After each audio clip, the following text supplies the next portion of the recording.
അക്ഷരാർത്ഥത്തിൽ അനന്തപുരി വൃന്ദാവനമായി മാറുകയാണ്. ഇപ്പോൾ ഈ ശോഭയാത്ര കേസരി ജംഗ്ഷനിൽ എത്തിയിരിക്കുകയാണ്. നമുക്ക് കാണാം ഫ്ലോട്ടുകളുണ്ട്, അതുപോലെ തന്നെ പിന്നിൽ ഒരുങ്ങി വരുന്ന കണ്ണന്മാരും രാധമാരുമുണ്ട്. ഏറ്റവും രസമുള്ള കാഴ്ചയാണ് ഒരുങ്ങി വരുന്ന കുട്ടി കണ്ണന്മാരെ കാണുക എന്ന് പറഞ്ഞാൽ. അവരുടെ മുഖത്തെ കുറുമ്പ്, സന്തോഷം, അതുപോലെ തന്നെ ഈ ഒരു ദിവസം അവർക്ക് ചുറ്റും നിൽക്കുന്ന ആളുകൾ, അവരെ ശ്രദ്ധിക്കുന്ന ആളുകൾ, അവരെ തേടിയെത്തുന്ന ക്യാമറ കണ്ണുകളൊക്കെ അവർക്കൊരു കൗതുകമാണ്. ഏറെ സന്തോഷത്തോടെയാണ് മുൻപെങ്ങും പരിചയമില്ലാത്തവർ ഈ ഇടത്ത് വന്ന് കൂട്ടുകൂടി പുതിയ ചങ്ങാതിമാരെ ഉണ്ടാക്കുകയാണ്. ഹലോ, പേരെന്താ? എങ്ങനെയുണ്ട്? ഇഷ്ടപ്പെട്ടോ പരിപാടി? ഇഷ്ടപ്പെട്ടോ? ആരെങ്ങനെയൊക്കെ ഒരുക്കി തന്നെ?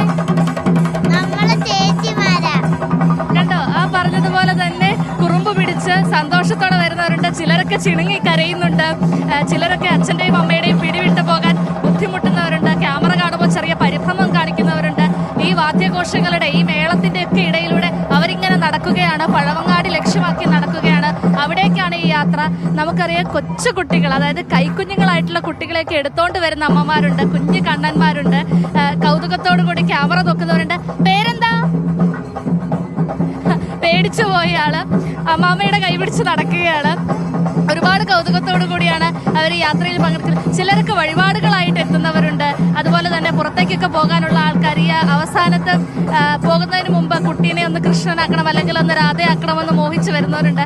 ഇതാ കണ്ടില്ലേ, ചിലരൊക്കെ മടുത്തു കഴിഞ്ഞ് മുത്തശ്ശൻ്റെയൊക്കെ തോളിലേറിയാണ് യാത്ര. പിന്നെ ഈ കാഴ്ചകളൊക്കെ കണ്ട് അത് രസകരമാക്കി അങ്ങനെ രസിച്ച് അവരങ്ങ് മുന്നോട്ട് പോവുകയാണ്.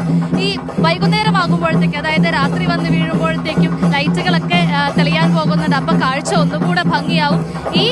ഈ നടക്കുന്ന മാതാപിതാക്കൾ അല്ലെങ്കിൽ കുഞ്ഞുങ്ങളെ പോലെ തന്നെ ഇവരെ കാണാനായിട്ട് ഇവിടെ വന്നെത്തിയിരിക്കുന്നതും ആയിരങ്ങളാണ്. ജനങ്ങൾ ഒഴുകി എത്തുകയാണ്. അതുപോലെ തന്നെ സമയം ഇരുട്ടും തോറും, സൂര്യൻ അങ്ങ് അസ്തമിക്കും തോറും, അല്ലെങ്കിൽ ആ തരത്തിലേക്ക് അന്തരീക്ഷം മാറുമ്പോഴാണ് ഈ ഘോഷയാത്രയുടെ, ശോഭായാത്രയുടെ ഭംഗി കുറച്ചുകൂടി പകിട്ടേകുക എന്ന് തന്നെയുള്ളതാണ്. കാരണം കുറച്ചുകൂടി ഭംഗിയാണ് ഈ അണിഞ്ഞൊരുങ്ങി കുഞ്ഞുങ്ങളൊക്കെ നടന്നു പോകുന്നത് കാണാനായിട്ട്.